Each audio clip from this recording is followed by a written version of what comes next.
Hey, pal, and welcome to season 3 of I've Got Your Back, the podcast. This season is all about well-being. I am so passionate about my own well-being, and I'm so passionate about sharing all of the tools that I've learned over the years that really can improve your overall well-being.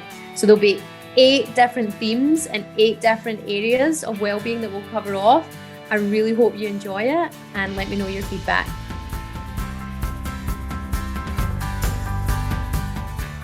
Hello, everyone, and welcome to season 3 of I've Got Your Back, the podcast, episode 1.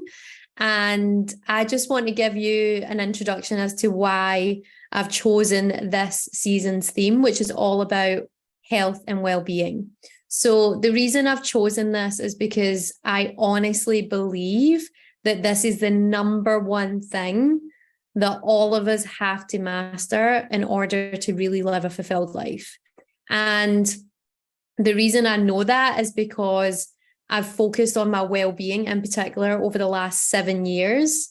And I've really gone on a journey from having no well-being practices to really coming up with a set of practices that really serve me and really help me live that fulfilled life and have a balance across all the different areas of my life in relation to well-being, because it's not just health and fitness, it's much broader than that.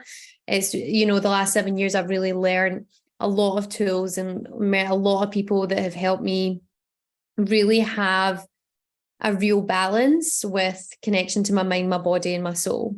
So I really wanted to focus on this as a season because there's so many things that we could talk about. But I really want to focus on the things that really helped me, because I can only really speak from that lived experience, from actually going through it myself and knowing that these things have worked for me. And so I want to pass them on to you. So I wanted to start off with sharing a bit about my story and my sort of well-being journey over the last 7 years. But going back before then, I always remember my Granny Betty. I'm sure I've spoken about Granny Betty before to some of you, and maybe on this podcast, but if I haven't, I talk about her regularly. I mention her name and I say her little sayings over and over because she was such a wise Scottish granny, she was just full of deep wisdom. And I remember when I was growing up, she used to always say, Michelle, your health is your wealth, and if you don't have your health, you have nothing. And I never really understood it then. Like back then as a teenager and like in my early 20s, I was like, yeah, whatever, gran, doesn't matter. And the reason she said that is because she actually had so many health challenges and she saw people that had so many health challenges. And she knew deep in her heart that health was like the number one thing. Like if you don't have your health, you don't have the energy to do anything. If you don't have your physical health, you can't actually go out into the world and do what you want to do or create what you want to create. So I always remember she used to say this to me, and I really don't think it sunk in for me until 7 years ago when my well-being and my health was at an all-time low. And I really had to dig myself out of that low and that hole to basically get to where I am today, which, is thriving in terms of all the different areas that I would class as well-being. And so what happened 7 years ago was that I basically had just come out of a long-term relationship. I was definitely in the pit of grief, for sure. I was partying, drinking, trying to numb the pain of this grief. I didn't have any healthy habits in place. I didn't know anything about meditation. I didn't know anything about being mindful or breath work or, ice cold tubs and hot saunas and infrared saunas and like all these things that I sort of have created or I talk about as being really good well-being practices now. I never even knew about any of them back then. So what happened was I was sort of in this pit. In terms of my life, it was just an absolute riot.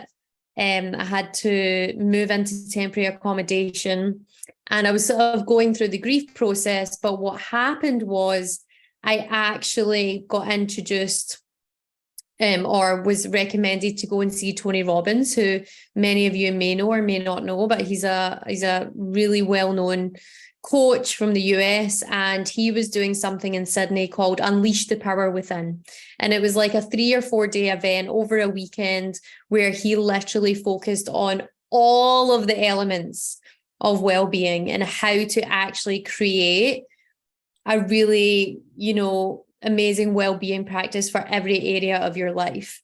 And honestly, like 2 weeks after that breakup, I would find myself in this Tony Robbins experience, which I highly recommend. If you haven't done it, absolutely do it, because it is one of those events that will literally change your life. And it really changed my life. It was one of those pivotal moments where I went from one direction to the complete other direction. I did a complete 180 in terms of my life and my choices and what was going on for me.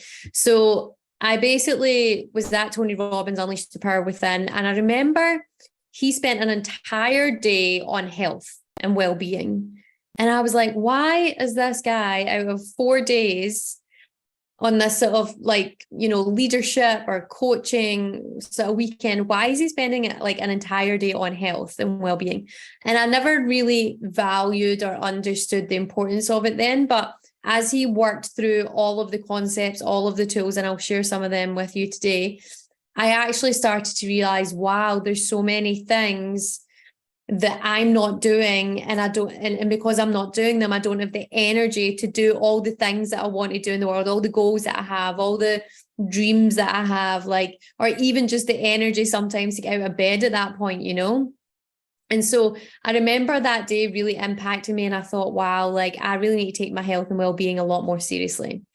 So I came out of that weekend, and month by month, year by year, I started to really explore all the areas of well-being. Now, I want to cover off what these areas are, because I really believe there's 8.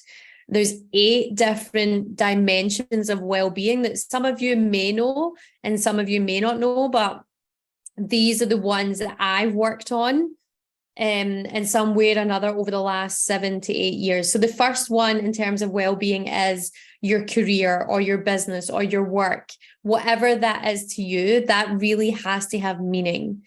And in one of the episodes, we'll talk about this a bit more. And I shared this in a social media post recently, but I actively made the decision 8 years ago to I chose only to be around people that have a positive impact on me. And that is in terms of work as well. So any project I say yes to, anyone I say yes to, I have to know that they have a positive impact on me when I'm with them.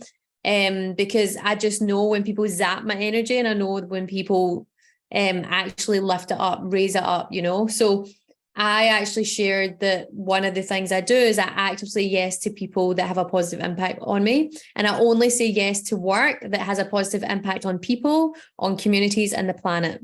And of course, if I think about 7, 8 years ago, that wasn't what I was saying then, but over the years, because I've started to work on the other areas, that sort of mindset has kicked in. So that's the first one, is your career, your business, your work in terms of well-being. We're going to have an episode on that. Number 2 is relationships. So all your relationships in terms of your family, your friends, your loved one, if you have one, or maybe you don't have someone, but those romantic relationships as well, we're going to really focus in on that, because to me, relationships really are the key to everything. And, when everything is gone, at the end of the day, it's about the people that were in your life and the memories you made. And it's really important that we make time for the most important relationships in our life. 1, we know what they are, and 2, we make time. And I think in today's world, we don't make time for those important relationships. And so I want to talk about that in terms of the things that you can do to cultivate good relationships. So that's number 2. Number 3 is financial well-being. This is something that, oh my goodness, I have been learning for a long, long time. I think any Scottish person that grew up with the sayings, money doesn't grow on tree, all Scottish people are tight, you can't afford that, you can't get this, you can't do this. Literally that was the programming of my childhood. And I feel as if I've spent, and even still I'm working on some stuff, I've spent a lot of time working through those limiting beliefs around money, around what I can earn, what I need to do to earn that money.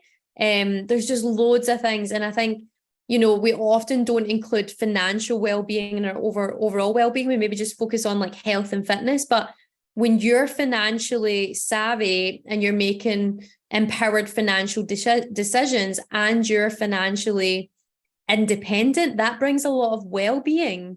It brings a lot of confidence. It can do lots and lots of different ways. So I want to absolutely focus on that. And that might be a surprise to some of you, but honestly, focusing on your financial well-being is really important as part of these 8. Number 4 is health and physical health. And things like sleep as well. Like I really want to focus on the things that you physically do with your body, and even like, what you're doing with your body, but what you're putting in your body as well, like nutrition and, gut health. Like I've been speaking about this recently, and I have been for a number of years, but again, because my gut literally 7 years ago was a complete mess. I'd come out a relationship. I was in grief. I had formed sort of IBS, and I had to go for a colonoscopy, and they found a hyperplastic polyp that had to be removed. Luckily, that wasn't cancerous, but there is 2 forms of polyps, that one can be cancerous and one couldn't. And I got the one that couldn't, but that had to be removed. And I really was shocked. And even the doctors were shocked at my age, like literally in my early 30s, that polyps were even a thing for me. Normally they come later on in life. And that's what I was told. And my gut was a complete and utter mess. Like I can't even tell you how mad it was. And the fact that I was having all these issues with going to the bathroom, and there was some days that I was going into a really toxic environment in my job, and I had to pull over 3 times before getting into that job because I was getting bullied. And I had to go to the toilet like 3 times before, like on this 30-minute journey from like A to B.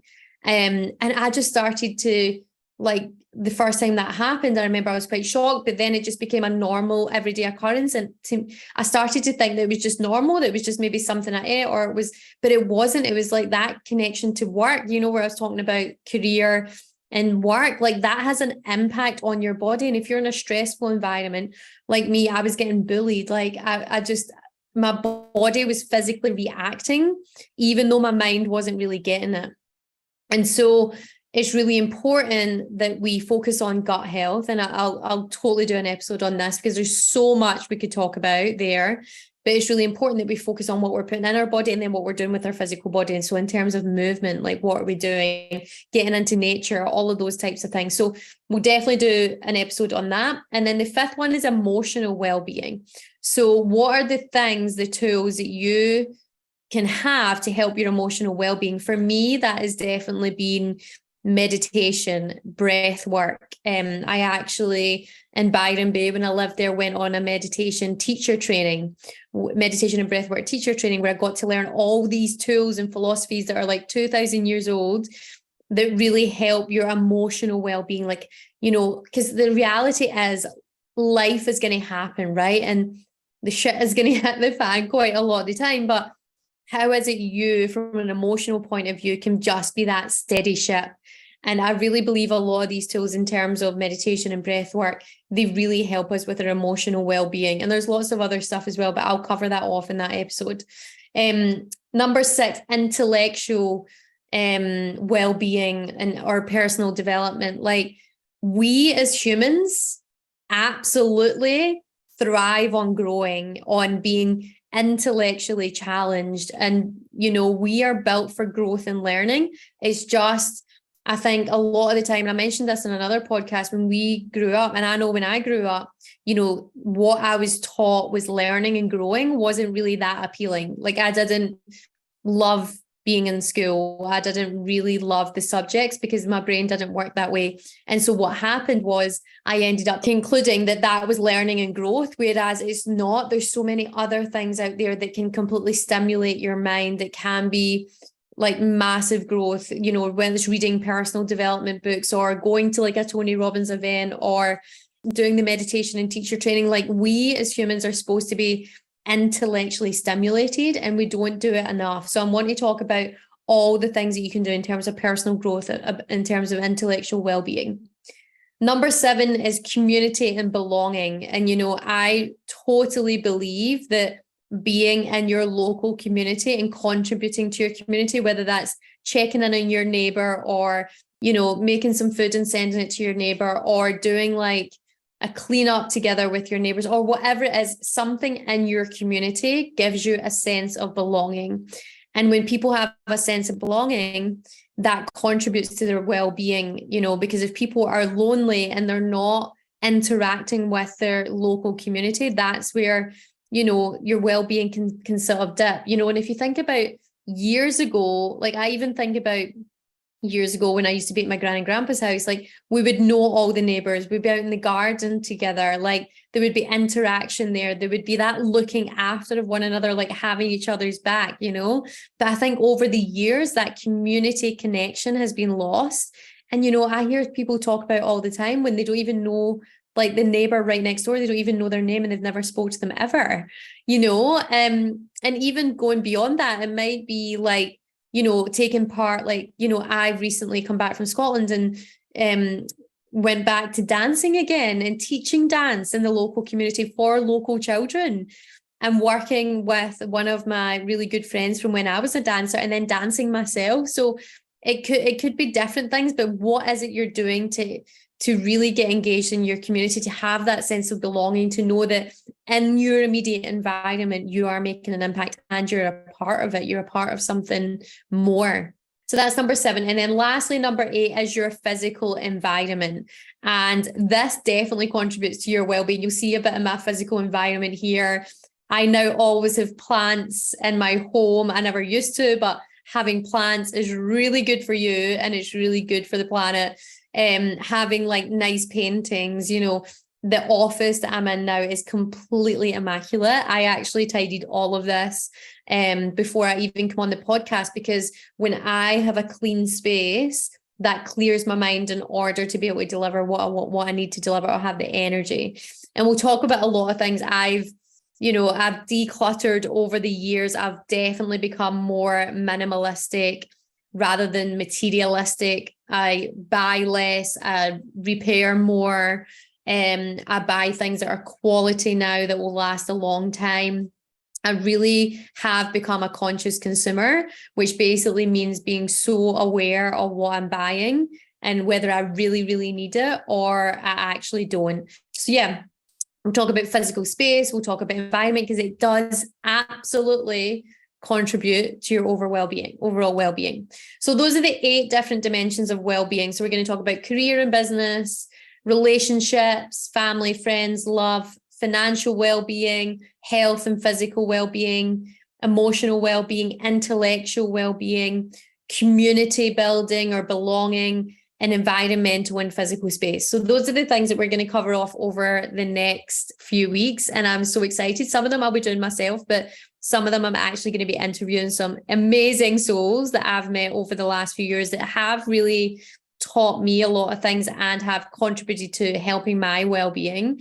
So you'll get to hear from different people, which will be great. So that's what this season's all about. And yeah, I would just encourage you to have an open mind with some of these things. You might, again, this podcast is about maybe sometimes bringing things to the light that you've never heard before, or it might trigger you or challenge you, and sort of leaning into that and thinking, okay, well, I'm listening to this, I'm hearing this, like, how can I lean into this?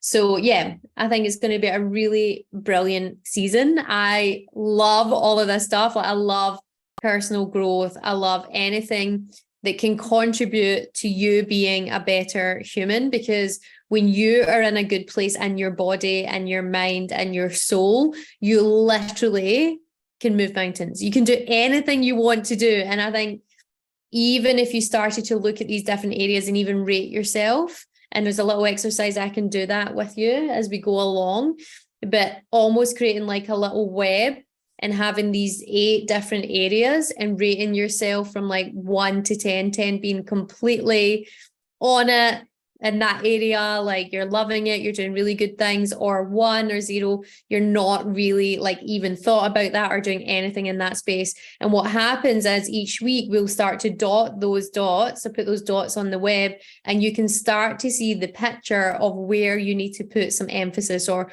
where you need to do some work, or maybe learn some more. So bear that in mind as we go through the next few weeks, and make sure you're sort of rating yourself as to where you feel you are in that area of your well-being. And so that's pretty much it for me. Throughout the next few weeks, I will, of course, share more of my journey, because a lot of these people, of course, have helped me that I'm going to interview. And yeah, we'll see how it goes. So looking forward to seeing you on our next episode. Bye. Thank you so much for listening to this episode. I really hope you enjoyed it. Remember, download the Yoga Nidra right after this episode. Make sure you have a listen. It's the most beautiful guided meditation that will regenerate your mind, your body, and your soul. Take care. See you soon.